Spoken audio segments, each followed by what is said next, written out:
Hi there, Scorpio. Thank you for joining me for your year 2013 forecast. An enormous amount of activity happens every single day in the heavens, so above as is below.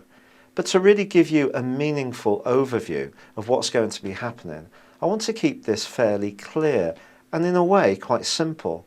But the influences for me began with the solar eclipse in your sign, which occurred in November of last year. Now this gave you an enormous platform to express your individuality, to show what you can do. But it depends where you're born in Scorpio. But if you're early born, you will be feeling the influence of Saturn, which entered your sign in October of last year. And Saturn is very much about structure, but it's also about restriction and in some ways potentially repression. Now, in alliance with that solar eclipse, there was a lunar eclipse. And this lunar eclipse occurred in an area which is very psychological. It's very much to do with the things that people really mean and don't necessarily say. Now, because of the way that they link together eclipses, the issue for you is really sincerity. You can say things quickly, but it won't necessarily be acceptable because people are going to become much more attuned to what you really mean. And in the past, Scorpio people have a reputation for being very private and quite secretive. But there's a duality to your nature because you are ruled by Mars and you're also ruled by Pluto. Pluto gives you the secretiveness, but Mars gives you a to the point bluntness, which can be really quite hard to be on the end of. And at the very start of this year, Pluto, your co-ruler, is collaborating with the Sun and can give you a fantastic desire all through 2013 to have your voice heard. Now that's fine. That can be a very good thing, especially if in the past you have been a bit reticent about sharing your ideas, beliefs, and even emotions.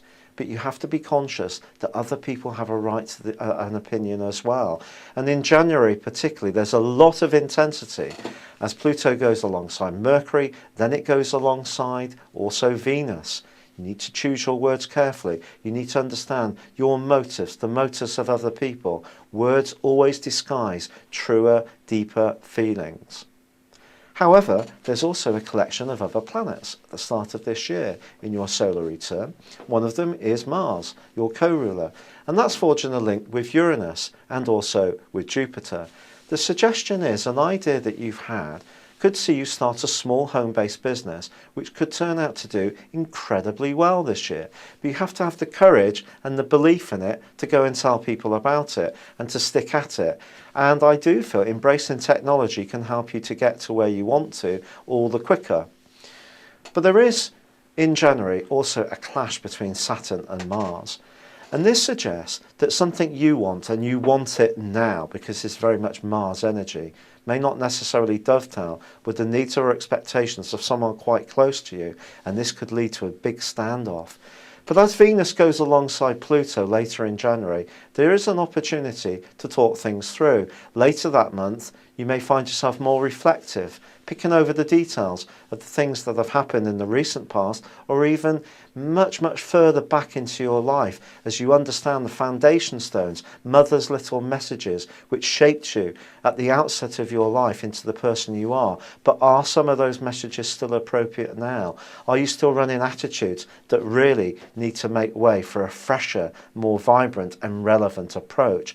Those are some of the questions you can ask yourself, particularly as Saturn starts to go backwards in February for 5.5 months. And you may find yourself closing in, trying to limit your life, trying to narrow it down. Some of the things that used to be important can seem more peripheral and unimportant. You may be amazed by some of the situations and people that fade out of your situation over the next couple of years. And also, Uranus, the planet of rebellion, clashes with Pluto, and it does so from mid-March through to the end of the year.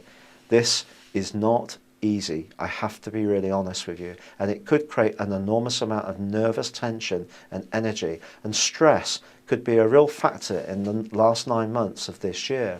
So how do you counter this? Well, one of the things is to stop adhering yourself emotionally so much to your ideas. One of the things that Scorpios do is once you form an opinion, you very rarely change it. But that isn't always helpful. It can make you dogmatic, it can make you vengeful, it can see you holding on to things that are really well past their sell-by date.